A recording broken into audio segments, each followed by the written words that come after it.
सोचिए आप दिल्ली में नई बाइक खरीदने शोरूम पर जाएं और सेल्समैन आपसे कहे कि भैया पेट्रोल वाली बाइक तो अब मिलेगी ही नहीं, सिर्फ इलेक्ट्रिक ही ऑप्शन है। तो उस वक्त आपका रिएक्शन क्या होगा, जरा सोच के देखिए। और 2 साल बाद यही होने वाला है एग्जैक्टली जो मैं आज आपको बता रहा हूं ना, यही होगा। क्योंकि अब आपको अगली बाइक या अगली गाड़ी कौन सी खरीदनी है ये आप खुद तय नहीं कर पाएंगे और ना आपकी मनमर्जी चलेगी। ये सब अब सरकार तय करेगी, क्योंकि दिल्ली की रेखा गुप्ता सरकार ने एक फैसला लिया है जो करोड़ों लोगों की जेब, सफर और आजादी तीनों को कंट्रोल कर सकता है। अब आप सोच रहे होंगे कि ऐसा क्या होने वाला है दिल्ली में, तो चलिए भैया आपको बता देते हैं इलेक्ट्रिक पॉलिसी की पूरी डिटेल। तो सबसे पहले एक सवाल आपसे पूछता हूं कि दिल्ली की हवा का सबसे बड़ा दुश्मन कौन है? आप सोचेंगे बड़ी बड़ी फैक्ट्रियां या पराली या कंस्ट्रक्शन, लेकिन ऐसा नहीं है। असली खलनायक है आपकी अपनी गाड़ी। हाँ जी, क्योंकि दिल्ली की सड़कों पर जितने भी वाहन दौड़ते हैं ना, उसमें से करीब 2/3 यानी कि 67% सिर्फ दोपहिया हैं। और सर्दियों में तो जो पॉल्यूशन फैलाता है उसमें करीब 23% हिस्सा अकेले इन गाड़ियों का है। यानी कि जिस स्कूटर बाइक पर आप रोज दफ्तर जाते हैं वो दिल्ली की हवा खराब करने में सबसे बड़ा रोल निभा रही है। और इसी वजह से सरकार ने अब सीधा दोपहिया वाहनों को टारगेट किया है। और अब जरा समझते हैं असली मुद्दे क्या है इससे रिलेटेड।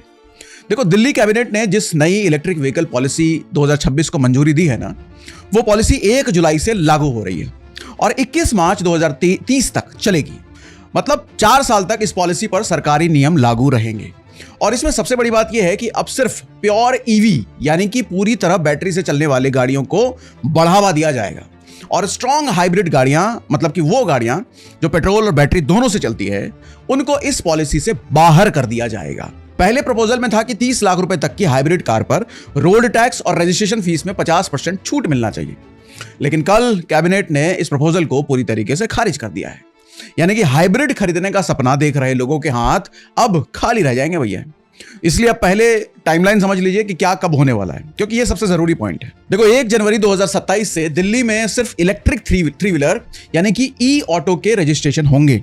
बाकी दूसरी कोई चॉइस नहीं होगी, चाहे वो पैसेंजर ऑटो हो या मालवाहक हो। मतलब आज से 6 महीने बाद दिल्ली में आप नई सीएनजी ऑटो नहीं खरीद पाएंगे। और फिर 1 अप्रैल 2028 से 2 व्हीलर्स पर भी यही नया नियम लागू हो जाएगा। मतलब 2 साल बाद आपको दिल्ली में पेट्रोल बाइक खरीदने का ऑप्शन मिलेगा ही नहीं, सिर्फ इलेक्ट्रिक स्कूटर बाइक ही रजिस्टर होंगे उस वक्त से। और सोचिए, जो मार्केट शोरूम अभी पेट्रोल बाइकों से भरा पड़ा है, वहां सिर्फ 2 साल के अंदर पूरा खेल पलटने वाला है। और अब बात समझाता हूं आपको पैसों की, क्योंकि अगर फायदा है तो यही सबसे ज्यादा लोगों के मतलब की बात है। तो सुनिएगा जरा ध्यान से। अगर आप 30 लाख रुपए तक की एक शोरूम कीमत वाली इलेक्ट्रिक कार खरीदते हैं तो आपको रोड टैक्स और रजिस्ट्रेशन फीस में पूरी 100% छूट मिलेगी, यानी कि 1 रुपया भी एक्स्ट्रा पे नहीं करना है। इसके अलावा अगर आप पुरानी BS4 या उससे पुरानी कार को स्क्रैप करके एक नई इलेक्ट्रिक कार खरीदते हैं तो 1 लाख रुपए तक का स्क्रैपिंग इंसेंटिव अलग से मिलेगा आपको। लेकिन ध्यान रखिए, यह सुविधा सिर्फ पहले 1 लाख एप्लीकेंट के लिए ही है और स्क्रैपिंग सर्टिफिकेट मिलने के 6 महीने के अंदर नई गाड़ी खरीदनी होगी आपको। मतलब शर्त देखो तगड़ी है। और 2 व्हीलर खरीदने वालों के लिए भी सब्सिडी का पूरा गुणा गणित तय किया गया है। जैसे पहले साल खरीदने पर आपको 30,000 रुपए, दूसरे साल खरीदने पर 20,000 और तीसरे साल में 10,000 रुपए की सब्सिडी मिलेगी आपको। यानी कि जितनी जल्दी आप स्विच कर लेंगे उतना ज्यादा फायदा आपको होने वाला है। इसी तरीके से 3 व्हीलर व्हीकल जितने हैं उन पर पहले साल 50,000, दूसरे साल 40,000 और तीसरे साल 30,000 रुपए तक की छूट मिलेगी। और जो लोग छोटे मालवाहक यानी कि N1 कैटेगरी का इलेक्ट्रिक ट्रक खरीदते हैं उन्हें 1 लाख रुपए तक की सब्सिडी मिल सकती है। लेकिन एक शर्त भी समझ लीजिए जो बहुत जरूरी है। अगर आपने सब्सिडी लेकर गाड़ी खरीदी है तो उस गाड़ी को 3 साल तक दिल्ली के बाहर बेच नहीं सकते आप। मतलब किसी दूसरे राज्य में रजिस्ट्रेशन ट्रांसफर नहीं करवा सकते।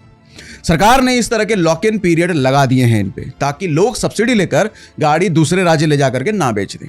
और अब बड़ा सवाल यह है कि सब्सिडी दे दी, छूट दे दी, लेकिन इंफ्रास्ट्रक्चर का क्या प्लान है? तो भैया देखो, दिल्ली की मुख्यमंत्री रेखा गुप्ता कह रही हैं कि अगले 4 साल में इस पॉलिसी पर करीब 15,000 करोड़ रुपए खर्च किए जाएंगे। इसमें करीब 7,000 करोड़ रुपए तो सीधे परचेज इंसेंटिव में खर्च होंगे और बाकी 8,000 करोड़ रुपए चार्जिंग इंफ्रास्ट्रक्चर और टैक्स छूट पर खर्च होंगे। पूरी दिल्ली में 30,000 से ज्यादा पब्लिक चार्जिंग पॉइंट बनाने का टारगेट रखा गया है। साथ ही घरों में अलग से ईवी चार्जिंग मीटर लगाने का भी प्लान है, ताकि लोग घर बैठे आसानी से अपनी गाड़ी चार्ज कर सकें। और सारी सब्सिडी एक नए ऑनलाइन पोर्टल के जरिए डायरेक्ट बेनिफिट ट्रांसफर यानी कि डीबीटी से सीधे लोगों के बैंक खातों में भेजी जाएगी। लेकिन भैया हर पॉलिसी की एक दूसरी साइड भी होती है। यहां वो साइड है सीएनजी ऑटो चालक, जो आजकल बड़े टेंशन में है क्योंकि दिल्ली में करीब 1 लाख सीएनजी ऑटो चलते हैं और इनमें से 90% ड्राइवर किराए पर ऑटो चलाते हैं, यानी गाड़ी उनकी अपनी नहीं है। और अब जनवरी 2027 से नए सीएनजी ऑटो का रजिस्ट्रेशन बंद हो जाएगा, तो इनकी रोजी रोटी पर सीधा असर पड़ेगा। और इन ड्राइवरों ने मुख्यमंत्री को चिट्ठी लिखकर अपनी मांग रखी है कि सीएनजी ऑटो को अचानक बंद करने के बजाय सरकार 50,000 नए इलेक्ट्रिक ऑटो परमिट जारी करे, ताकि पॉल्यूशन भी कम हो और उनकी कमाई पर असर भी ना पड़े। क्योंकि दिल्ली में अभी पर्याप्त चार्जिंग और बैटरी स्वैपिंग स्टेशन है ही नहीं, और जहां है भी वहां इतना महंगा पड़ता है कि कमाई का बड़ा हिस्सा उसी में चला जाता है। तो अब आप समझ गए होंगे कि भैया ये सिर्फ एक पॉलिसी नहीं बल्कि दिल्ली के पूरे ट्रांसपोर्ट सिस्टम को बदलने वाला फैसला है। और ऐसे बड़े बदलाव हमारी जिंदगी को कैसे छूते हैं, इसे हम 4 पॉइंट में समझ सकते हैं। पहला, इसको ऐसे समझिए कि बदलाव चाहे कितना भी जरूरी क्यों ना हो, अगर उसे जल्दबाजी में लागू किया जाए तो वो उन लोगों को चोट पहुंचा सकता है जो उस बदलाव के लिए तैयार नहीं है। क्योंकि सीएनजी ऑटो रिक्शा ड्राइवर का कंसर्न इसी का एक छोटा सा एग्जाम्पल है, जो कह रहे हैं कि हमें भी साफ हवा चाहिए लेकिन रोजी रोटी भी चाहिए। इसलिए कोई भी बड़ा डिसीजन लेते वक्त, चाहे वो आपकी प्राइवेट लाइफ में हो या सोशल लेवल पर, सिर्फ टारगेट देखना काफी नहीं होता है, रास्ते में आने वाले लोगों का भी ख्याल रखना जरूरी होता है। दूसरी बात है, जो लोग पहले स्टेप उठाते हैं उनको अक्सर सबसे ज्यादा बेनिफिट मिलता है। अब देख लीजिए, ईवी सब्सिडी में भी पहले साल खरीदने वालों को सबसे ज्यादा पैसा मिलेगा और हर साल ये घटता चला जाएगा। और यही रूल्स हमारी लाइफ में भी लागू होता है, क्योंकि अपॉर्चुनिटीज हमेशा एक जैसी नहीं रहती। जो जल्दी समझदारी से डिसीजन लेता है वही सबसे ज्यादा बेनिफिट में रहता है। और तीसरा भी सुन लो, सिर्फ रूल बनाने से बदलाव नहीं आते, उनके लिए फ्रेमवर्क भी तैयार करना पड़ता है। सरकार ने सिर्फ ये नहीं कहा कि पेट्रोल गाड़ियां बंद होगी, बल्कि साथ में 30,000 चार्जिंग पॉइंट और पूरा फाइनेंशियल सपोर्ट सिस्टम भी तैयार कर रही है। तो अगर आप भी अपनी लाइफ में कोई बड़ा बदलाव लाना चाहते हैं तो सिर्फ इरादा काफी नहीं है, उसके लिए सही तैयारी और सही फ्रेमवर्क भी जरूरी होता है। और चौथी बात भी सुनो, हर समस्या की जड़ तक जाना जरूरी होता है। दिल्ली में सालों से पॉल्यूशन की बात हो रही है, लेकिन अब जाकर सरकार ने सबसे बड़े सोर्स यानी कि 2 व्हीलर पर सीधा हाथ डाला है। तो किसी भी समस्या को सॉल्व करने से पहले यह समझना जरूरी है कि असली वजह क्या है, क्योंकि ऊपरी इलाज से सॉल्यूशन नहीं मिल सकता।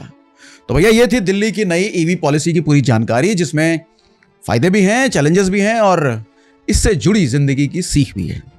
आपको ये पॉलिसी कैसी लगी कमेंट बॉक्स में हमको जरूर बताइएगा। तो मिलते हैं आगे किसी एनालिसिस के साथ। दोस्तों, आज की वीडियो में सागर सिन्हा सर ने दिल्ली की नई ईवी पॉलिसी और पेट्रोल गाड़ियों से जुड़े बड़े अपडेट को बहुत आसान भाषा में समझाया है। अगर आने वाले समय में सरकार इलेक्ट्रिक वाहनों को बढ़ावा देने के लिए नए नियम लागू करती है तो इसका असर लाखों पेट्रोल गाड़ियों के मालिकों पर पड़ सकता है। आज की वीडियो में आपने देखा कि ईवी पॉलिसी का उद्देश्य प्रदूषण कम करना, इलेक्ट्रिक वाहनों को बढ़ावा देना और दिल्ली की हवा को बेहतर बनाना है। ऐसे में अगर आपके पास पेट्रोल बाइक है तो घबराने की जरूरत नहीं, बल्कि समय रहते सही जानकारी रखने की जरूरत है। यही वजह है कि ऐसे महत्वपूर्ण वित्तीय, सरकारी और पॉलिसी अपडेट को समझना बेहद जरूरी है, ताकि आप भविष्य के लिए सही फैसला ले सकें।